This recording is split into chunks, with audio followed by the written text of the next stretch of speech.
आप मुझे धैर्यपूर्वक सुनिए। अध्यक्ष महोदय, फिर ये नहीं चलेगा हाउस। यदि वो हल्ला करेंगे ये हाउस नहीं चलेगा, ये हाउस नहीं चलेगा। इनका प्रॉब्लम क्या है, यही मैं समझ में नहीं आ रहा। इतना डर क्यों है, इतना असुरक्षितता भावना क्यों है? मैं ये सोच रहा था कि राहुल जी बोलेंगे, क्योंकि मीडिया में तरह तरह की खबरें आ रही थी, लेकिन लगता है कि शायद राहुल जी आज तैयार नहीं थे, देर से उठे होंगे तो नहीं बोल पाए। कोई बात नहीं है, गौरव गोगोई जी ने बोला, बहुत अच्छा बोला।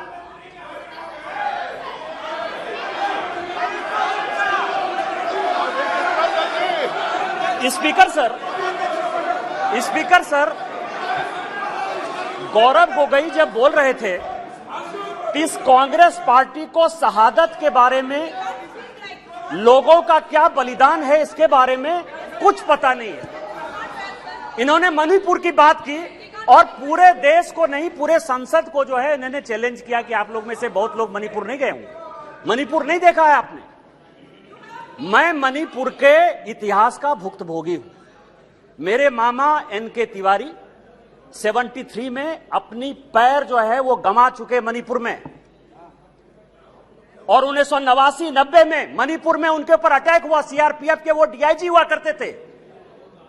और जो जगमोहन जी ने अपनी किताब लिखी है माई फ्रोजन टर्बुलेंस इन कश्मीर, उसमें उन्होंने 10 बार जिक्र किया है कि यदि एनके तिवारी जैसे अफसर नहीं होते तो शायद कश्मीर नहीं बचा पाते।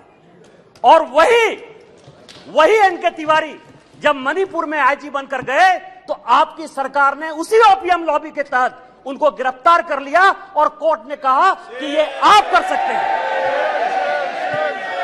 आप राष्ट्रवाद की बात करते हो, आप मणिपुर की बात करते हो। आपने अभी कहा कि असम में समझौता हुआ, आप तो असम के हैं, सांसद हैं। क्या 83 के चुनाव में कितने % लोगों ने असम में वोट दिया था? कितने लोग मारे गए थे? और जब आपने all India Assam students union के साथ समझौता किया तो उस समझौते का एक पार्ट था कि ये सरकार जो है हटाई जाएगी, आपकी सरकार खत्म की जाएगी। क्या वो समझौते का पार्ट नहीं था? मैं तो माननीय गृह मंत्री जी को कहूंगा कि वो समझौते का जो पूरा प्रारूप है इस सदन के अंदर जब अपना जवाब दें तो शायद वो जवाब देंगे। मिजोरम में आपने 7% वोट के आधार पर, केवल 7% वोट के आधार पर, केवल 7% पूरे देश को जानने के लिए है, लालथन हावला की सरकार बना दी थी। और इसीलिए जब लाल डेंगा के साथ सरकार बनाई आपने, जब उनके साथ समझौता किया तो 7% के साथ आप उसको डेमोक्रेसी चलाने देते। इतिहास में जाइए, इतिहास में झांकिए, अलग अलग तरह की बातें करते हैं।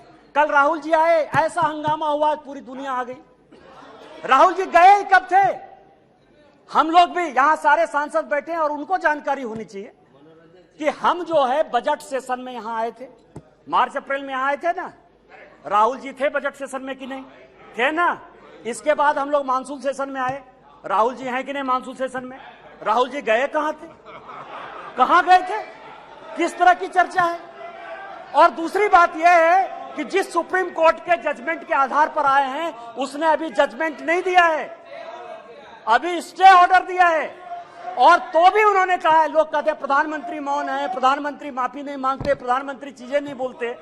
मैं ये कह रहा हूं कि ये क्या नहीं कर रहे हैं, अभी भी कह रहे हैं, 2 चीजें कह रहे हैं। मैं माफी नहीं मांगूंगा।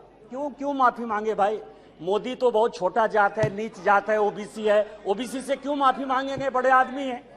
और दूसरी बात यह है कि सावरकर नहीं हूं मैं, सावरकर नहीं हूं मैं, आप सावरकर हो भी नहीं सकते, कभी जिंदगी में नहीं हो सकते।